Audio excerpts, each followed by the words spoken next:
It began without celebration or surprise. There was no great turning point in her life, no sudden reason for change. She simply reached a moment when evenings felt too quiet, too empty. After finishing her daily routine at work, she would return home, sit at her small kitchen table, and stare at the clock, wondering how time could move so slowly. Her name was Lena. She lived alone in a modest apartment, and nothing about her life appeared unusual to others.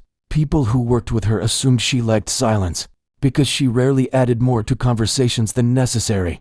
She did not complain, did not share frustrations, and never asked for anything. She was the kind of person others forgot moments after speaking to her, but not because she lacked kindness, rather because she lived softly, almost invisibly. One evening, she walked past a notice board outside a community center. A flyer caught her eye. It advertised a music course open to beginners and adults who wanted to learn something new. The paper was simple, nothing artistic or professional, just bold letters announcing, "Learn the piano, no experience needed." She paused, looked at the information again, and thought of her childhood. She remembered sitting on a wooden floor, legs crossed, listening to her grandfather play slow melodies on an old piano. She used to follow the movement of his fingers, though she never understood why certain keys produced certain feelings. Those memories had faded over time, but remained warm. She kept walking, but that single page stayed in her thoughts for days. The following week, during her short lunch break, she registered for the course.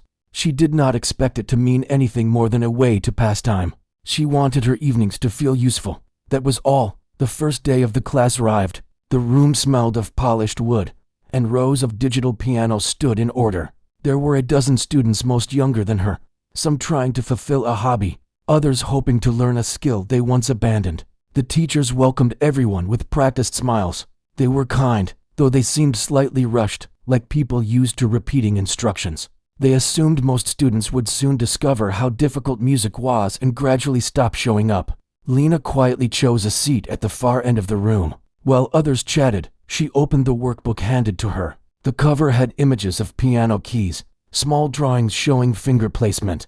Everything seemed new to her, though something inside her recognized the shapes and patterns. The first lesson moved slowly. People struggled with posture, rhythm, reading symbols on paper. Many asked questions. Some laughed at mistakes. Lena did not speak. When given instructions, she followed them exactly. At the end of the session, one of the teachers walked around assigning pieces to each student. Everyone received short, simple exercises made for beginners. But when he reached Lena, he hesitated. Perhaps because she had finished the earlier drills faster than the rest, or perhaps because she did not ask for help. He handed her a printed sheet containing a longer piece, something clearly more advanced. The notes were arranged tightly. There were long transitions, difficult finger movements, and overlapping patterns. It was not something meant for someone who just started. She looked at it without reacting. She did not reveal confusion, nor excitement. She simply folded the paper and placed it in her bag. Later that night, after preparing dinner and washing dishes, she set the music sheet on the table. She did not know how to read properly, but she stared at the notes until patterns appeared. Certain shapes reminded her of familiar sounds, small memories of music she once heard. Slowly, she moved her fingers across the table as if the surface were keys. She pressed imaginary notes, paused, repeated. She practiced movement without sound for the next week. Her days behaved like old days, but her nights changed. She practiced without expecting anything. She did not hope for praise nor attention. She simply worked, calmly and silently. She remembered small things, how her grandfather would close his eyes during certain melodies, how his hands traveled across the keyboard without looking. She did not try to imitate him. She only used those memories as guideposts. The simplicity of her life remained the same. She still walked to work the same route. She still arranged her groceries neatly. She still greeted her neighbors with soft politeness. Nothing seemed different from outside, but something had quietly begun. She found comfort in repeating movements, in counting beats, in correcting mistakes. At times her fingers moved so naturally that she wondered why it felt familiar. She never shared that question with anyone. At the next class, she sat in her usual quiet corner. When the instructor called her name, he expected slow progress. He expected hesitation. But when Lena placed her hands on the keyboard, her fingers fell into position with a sense of belonging, as though they had known the instrument long before she did. Her playing did not come with music sheets spread before her. She looked at the keyboard directly, no guide, No anxious searching. She played the opening section, then repeated it more smoothly. The teacher stopped her after a few measures, surprised but hiding it beneath a neutral smile. "Good," he said. Though his voice revealed confusion, he asked her to continue. She played again, more confidently this time, shaping each note with natural precision. By the time she finished, several other students had turned to watch. She did not understand why. She was simply doing what she practiced. When the session ended, her teacher looked at her once more, uncertain. He assumed she must have spent unusual hours memorizing every part. He assumed she copied rather than understood. He assumed she worked harder than her ability allowed. Lena gathered her sheet, placed it back into her bag, and left quietly, a gentle expression on her face. Neither proud nor shy. Walking home, she did not think about being better than anyone else. In fact, she assumed that everyone progressed just as quickly. She believed the peace was given because everybody was working on something similarly complex. The truth was, no one else had. She reached home, set the sheet music on the table, and practiced again. Her fingers repeated patterns, moving faster, more confidently, as though memories that never belonged to her were returning. She still had no idea that what she carried inside was something rare, and the teachers, though puzzled, still had no idea either. The next week began with the feeling that something unusual was happening, though no one quite understood what it was. The teachers gathered before class, speaking in low voices, glancing at papers, and occasionally looking toward the empty piano stations as if wanting answers from silent objects. They were not upset, they were simply puzzled. And although they did not say her name at first, everyone knew who they meant.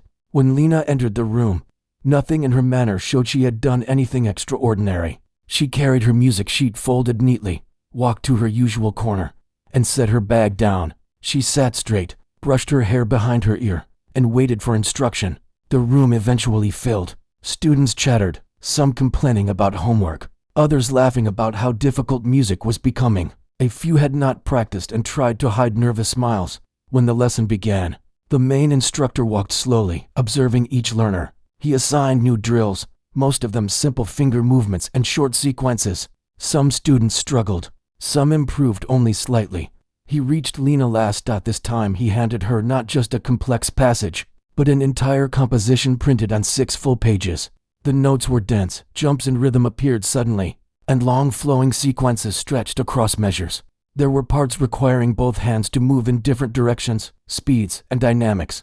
It was the type of music that most players would not attempt until after many months of training. He did not explain it. He simply said, "Try this.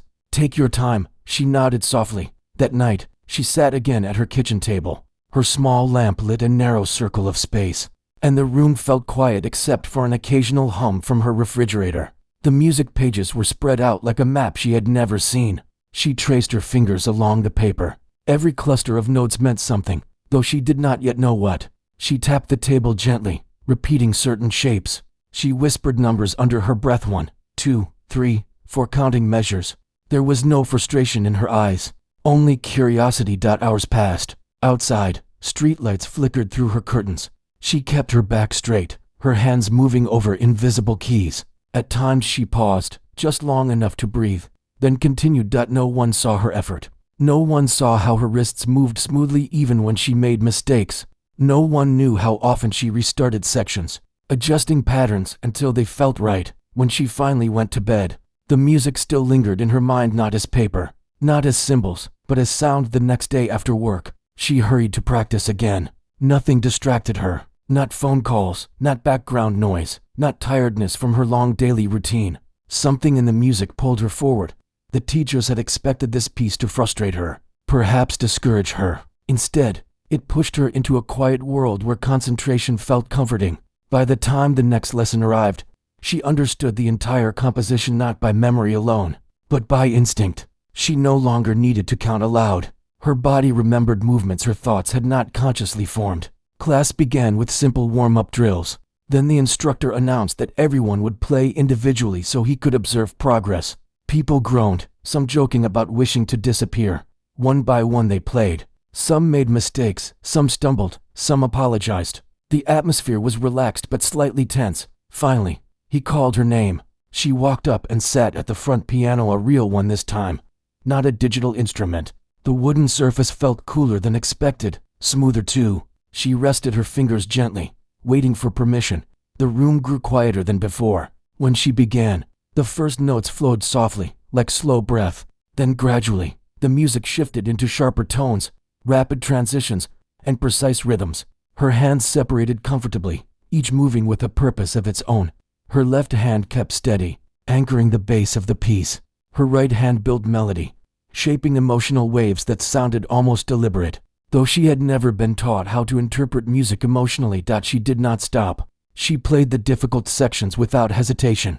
The fast segments, where hands crossed over briefly, came naturally. When she reached the final passage, her touch softened again. She slowed slightly, not incorrectly, but gently, with meaning. Silence followed. No one clapped at first, not because they disliked it, but because they did not know whether applause was appropriate during a training session. Her teacher blinked twice, unsure what to say. The assistant instructor stood behind him, trying not to look surprised. A moment later, the main instructor cleared his throat. "Very good," he murmured. His voice held confusion more than certainty. He had believed that giving her something too advanced would make her step back, or at least reveal limits. But instead, she stepped further. She returned to her seat as if nothing remarkable had happened. She placed her sheet back in her bag, folded calmly. During break time, some students approached her. "How long have you been playing?" one asked. She answered honestly, 2 weeks. They laughed, assuming she was making a joke. She did not correct them. Another learner said, "You must have played when you were younger." She shook her head. No one believed her. That night, the instructors discussed her again. They reviewed their notes, checked her attendance sheet, and even wondered whether she secretly had lessons elsewhere. One teacher said, "Maybe she is copying. Maybe someone taught her already." But they could not explain her rhythm accuracy, her hand timing, or how she shaped dynamics, things not easily copied. She remained unaware of their conversations. She simply continued practicing at home. Music, once unfamiliar, now felt like something she belonged to. She began humming parts of the piece while preparing her meals. Sometimes she tapped the countertop like it was a keyboard. She did not do these things purposely, they just happened. Days passed. The instructors finally handed her another selection, a piece known for speed and layered phrasing. Students who overheard whispered quietly, thinking it was unfair. Yet Lena accepted the paper with her usual calm expression. She studied the notes again late at night, her lamplight resting across the page. The music was harder this time, but her reaction remained steady. Her fingers moved, mapping patterns. Her eyes traced shapes. She repeated movements until they made sense. Something deep inside was unfolding. Though she did not know it, her teachers still believed she might eventually break under difficulty. They assumed she was a hard-working adult trying to feel accomplished. What they could not see was that she was not only learning, she was remembering something her mind had never learned formally, remembering something buried, waiting. And the harder the music became, the clearer it revealed who she truly was. News of Lena's unusual progress did not spread far, but it spread enough. The instructors did not speak loudly, yet their tone shifted whenever her name came up. They treated her gently, almost carefully, as if she might reveal something if guided the right way. Over the next week, classroom energy changed. Some students became curious about her, while others ignored her completely, assuming she was simply gifted beyond reach. No one truly understood what was happening, not even Lena.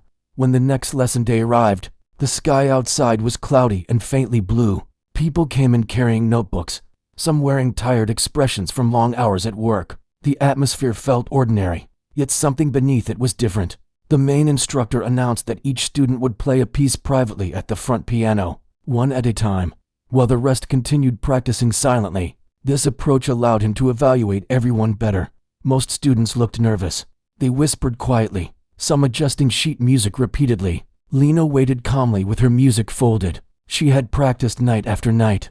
Her fingers had learned movements before her mind could even fully understand what they represented. One by one, students walked to the front. Most played short pieces, stopping often to correct themselves. Some rushed through sections. Others apologized repeatedly.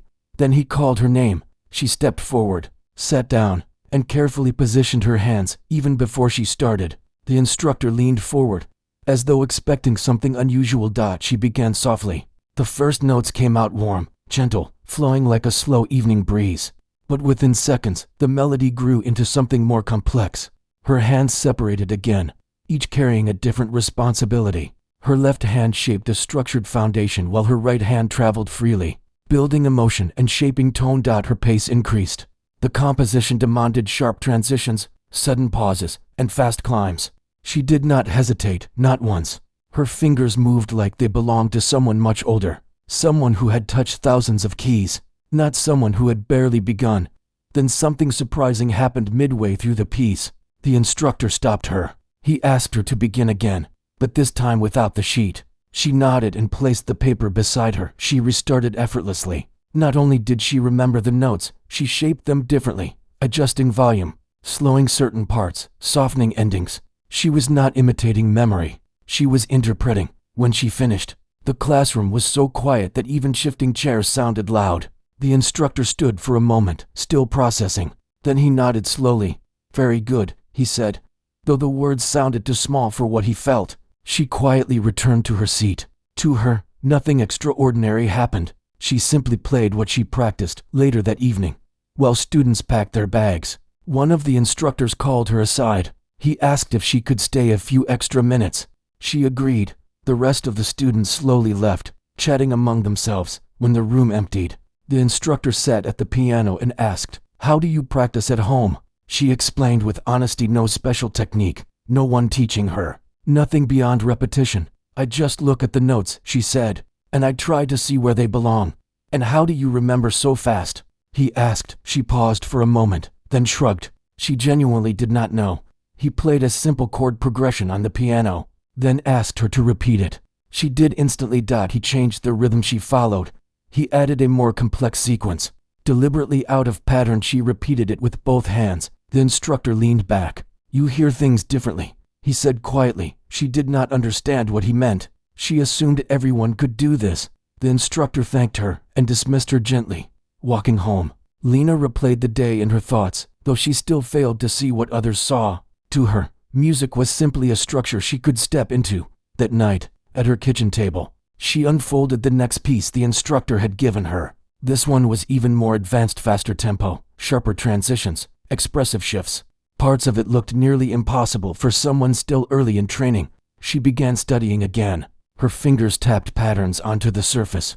At times she moved her hands in mid-air, shaping imaginary tones. Hours passed, and once again she lost track of time, and without trying, she began to hum the piece before she ever played it. Meanwhile, after class, the instructors decided to discuss her more deeply. The assistant teacher pulled out old textbooks, researching traits of musicians with heightened learning ability. They compared timelines, typical progress standards, and early development markers. The numbers did not match what they observed. People simply did not reach such understanding this quickly. The following week, the classroom atmosphere changed again. Students noticed the instructors watching her more closely, not unkindly, but with genuine curiosity. A couple of learners whispered quietly, assuming she had secretly trained for years.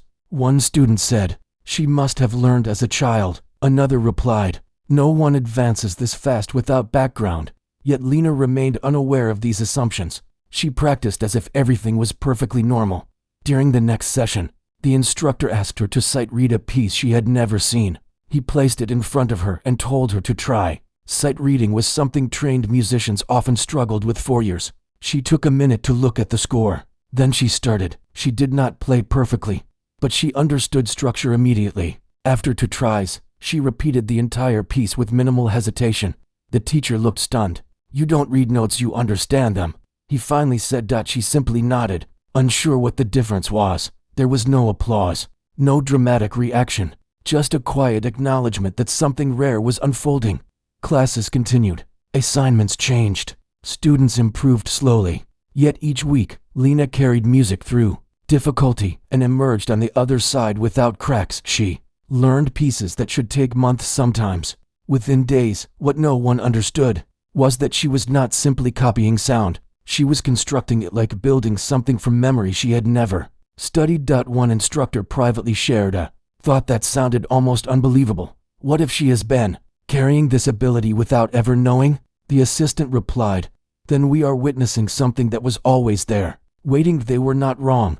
While others struggled through simple assignments, Lena stepped into complicated spaces as if someone had drawn the path before she arrived. She still walked home the same way, still waited quietly at bus stops, still organized her groceries, still lived an ordinary life outwardly. But every night, when she unfolded her sheet music, the world changed. The notes no longer felt like lessons, they felt like memories. She was not learning music, she was remembering something her mind had forgotten long ago, something her hands never did. Weeks had passed since the instructors first noticed something unusual in Lena, but now the difference had become impossible to ignore. People still treated her politely. No one said anything directly, yet quiet questions surrounded her like a soft echo. One evening after class, when most students had already left, the main instructor called her over again. He placed another sheet in front of her, this time an advanced piece known among musicians as emotionally demanding, something usually assigned only to those preparing for formal performances. "Try this next," he said. She simply nodded. He waited a moment, then asked, "Do you want help understanding it?" She shook her head lightly. "I will read it at home." The instructor studied her face, not searching for arrogance, not looking for humility. He was looking for understanding. But she looked as calm as always, unaware of what made her remarkable. She walked out into the cool air. The street was quiet. Soft lights flickered through the windows of nearby houses. Her footsteps echoed faintly as she made her way home. Later that night, at her kitchen table, she unfolded the music sheet. Pages rested flat, and her eyes moved over the staff lines, not hurriedly, not slowly, just evenly. Some parts stretched across wide intervals. Some required fingers to move like waves. She traced the notes lightly with her hand, and without realizing, she began to hum again. It took her less time than expected. Within hours, she felt the peace inside her, not through memory, but through sensation. Her fingers moved, tapping the table. Her shoulders lifted slightly when transitions required expression. She made small pauses where the melody changed direction, just as someone who had played for years would intuitively feel. Something within her had awakened. During the next lesson, instead of calling her privately, the instructor asked her to sit at the front piano before the entire class. The others stopped practicing, curious. Some whispered lightly. A few leaned closer, wanting to understand what made her different. The instructor didn't ask her to warm up. He simply said, "Begin when ready." She placed her hands down. The sound began soft but clear. Then the melody rose slowly, building like something unfolding in the air. She played with patience at first, shaping tone thoughtfully, as if she wanted each note to breathe. Then came the faster parts, sharp patterns, sudden runs. Her hands didn't just follow instructions, they shaped emotion. Near the end of the piece, there was a moment that even experienced musicians often struggled with, where both hands fight the instinct to rush. But she played it perfectly, almost gracefully. When the final note faded, the room didn't make a sound. No applause. No surprise noises, just quiet realization. The instructor switched seats with her, sat at the same piano, and played a short sequence she had never learned. He didn't write it down. He played it only once. Then he stopped. "Can you repeat it?" She nodded and played it exactly as he had. He played a different pattern, more unusual in rhythm. She repeated that as well. Then he played something emotionally shaped, softer on certain notes, rising on others. She followed again, not by copying sound alone, but by matching how it felt. The instructor leaned back. "You can hear structure," he said quietly. She didn't know how to respond. Others in the class stared, not with jealousy, not with judgment, but with quiet amazement. When class ended, the instructor asked her to stay once more. He sat across from her and asked, "Did someone in your family ever play professionally?" "No," she answered. "Did you learn when you were young?" "No," she said again. He looked puzzled. "Then how do you know when to slow down? How do you feel the parts before you learn them?" She hesitated, thinking carefully before speaking. "I listen," she said simply.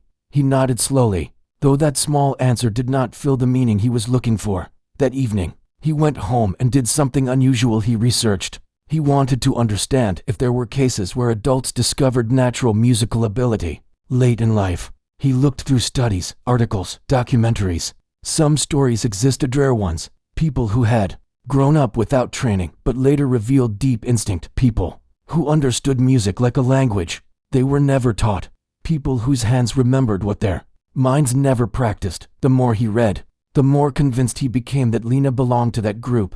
The next week, without announcement, he introduced a guest, a visiting teacher who sometimes coached advanced students in the city. The students whispered when she arrived. She looked professional, confident, and observant. The instructor gestured toward Lena. Could you listen to her play? The guest teacher nodded. Lena stepped forward again and began playing the piece she had just learned. The guest teacher did not blink. She studied her posture, hand position, and emotional timing. When Lena finished, the guest teacher asked her to repeat only a section, one of the toughest passages in the middle. She played it again, flawlessly. Then the guest teacher asked, "Do you breathe intentionally before the pause?" Lena said softly, "It just feels like that part needs space." The teacher smiled. Afterward, the guest spoke discreetly to the main instructor. Lena couldn't hear their exact words, but she saw expressions: shocked, thoughtful, impressed. Days later, the instructor spoke to her gently. "You play like someone who already understands music," he told her. Lena didn't see it as praise. She simply nodded, unsure how to reply. He continued, "This is something rare." She looked down. "I only practice," he smiled. "Many practice. Very few discover themselves in the process." She did not know what that meant. That night, on her walk home, she thought more deeply than usual. Music was not just something to pass her evenings anymore. It was shaping her thoughts, traveling with her even in silence. She remembered her grandfather's hands moving across old piano keys. She remembered how she sat beside him when she was small. She remembered asking him, "How do you know which note to choose?" He had answered gently, "When a note belongs somewhere, you feel it." At the time, she didn't understand. Now she did. She realized something, not by logic, not by explanation, by sensation. Maybe music had always lived inside her. Maybe she simply never opened the door until now. The instructors continued observing her, but not as teachers evaluating a student. They observed her now as someone witnessing a discovery. Her classmates still whispered, still wondered, but no one questioned her openly. She practiced every night, not trying to impress anyone. She practiced because it made sense. Notes fell naturally where her heart felt them. And slowly, though neither she nor anyone else fully understood it, the truth had begun revealing itself clearly. She was not learning the piano the way others do. She was uncovering something that had always been there, quiet, unseen, waiting to be remembered. When the day of the performance came, the hall looked different from how she had ever imagined it. The chairs had been arranged in tight rows, the lighting was warm, and the stage had a faint glow. She stood behind the curtain holding her sheet of music. Though she already knew every note by heart, her teachers walked around helping other students get ready, but they kept glancing at her as if nervous for her, yet proud. One of the music teachers stepped close and quietly reminded her not to rush, to breathe, and to enjoy the moment. She nodded even though her chest felt tight. Her hands were shaking a little, not because she didn't know her piece, but because she never believed she would be the one chosen to perform something that many trained students had once failed to complete correctly. The hall slowly filled with people. She could hear the soft echo of conversations, shifting chairs, footsteps on the polished floor. Family members, friends, neighbors, and strangers were taking their seats. She peeked through the curtain and saw parents carrying flowers, grandparents adjusting hearing devices, children holding their phones waiting to record memories. She felt a small wave of pressure when she saw familiar faces sitting in the middle row. They had no idea how hard the piece truly was. People thought she was just an ordinary student who practiced a bit longer than others. No one understood that her teachers were not helping her reach greatness, they were discovering it. When she stepped on stage, she didn't look at anyone. She sat on the piano bench gently, placed the sheet music on the stand although she didn't need it, and rested her hands on the keys. The sound of the room fell quiet immediately. She could hear her heartbeat, fast and heavy. Her first touch of the keys was soft, almost weightless. She began with slow, delicate tones. Her teachers stood at the side, watching with silent pride. The beginning section demanded gentleness and control. Her fingers moved like flowing water, spreading melodies across the whole. The audience listened calmly, unsure where the piece would lead. When she reached the middle part, everything shifted. The song became stronger, more powerful. Her hands lifted, dropped, and moved across the keys with speed. Her face stayed calm, but her shoulders moved with the rhythm.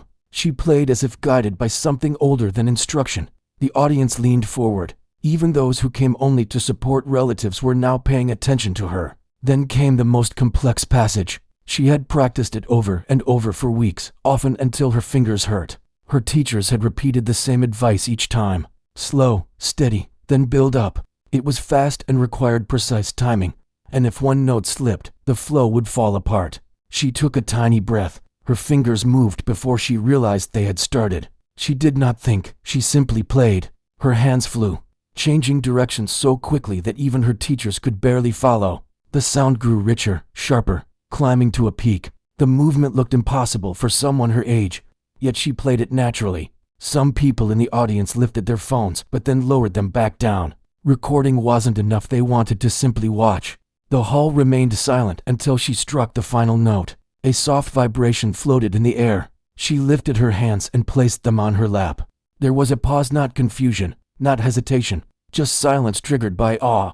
Then applause exploded all at once, not polite clapping, not light appreciation, but loud and long applause. Some stood up, others whistled. Her teachers clapped harder than anyone else. She bowed slightly, feeling her heart loosen and warmth move through her chest. When she walked backstage, her instructors hugged her, not tightly, but in a way that told her they had never doubted her. They knew the truth long before she did. One teacher whispered, "You didn't learn this piece. You revealed it." She was given flowers and congratulations. People said she inspired them, though she simply felt relieved. Those who sat close during the performance said her expression hardly changed, but her hands looked alive. Someone said that even the air in the room seemed to follow the rhythm. Later, when her teachers talked about her performance, they used the word gifted, but it wasn't said loudly or dramatically. It was said with respect, almost gently. They knew she was different, not because she tried harder than others, but because she naturally reached a level many worked years to find. After that performance, more opportunities came. Music schools reached out. A few families approached her teachers asking how their children could play like her. But the teachers simply told them that everyone grows differently. They didn't compare anyone to her, and they never used her talent to make others feel small. She had changed, though she didn't realize it herself. She no longer doubted whether she belonged in music. She no longer wondered if the piece had been too difficult. She didn't describe herself as talented. She still thought she was just someone who practiced a little more. Her teachers knew that wasn't true. One evening, after everything had calmed down, she sat by the piano alone. The lights were off except for a small lamp. She played a piece she had never been taught. The melody came naturally, as if forming itself while she touched the keys. No teacher had assigned it. No sheet music existed for it. No one told her how fast or slow to play. Yet the sound reached into the dim room with gentle beauty. Her eyes remained calm. Her hands moved effortlessly. She paused only when she realized she had created something new. She now understood what her teachers had seen long before her, not skill, but something deeper. She wasn't simply a girl who had learned a difficult piece. She was someone built for music, and the world had just begun to hear her.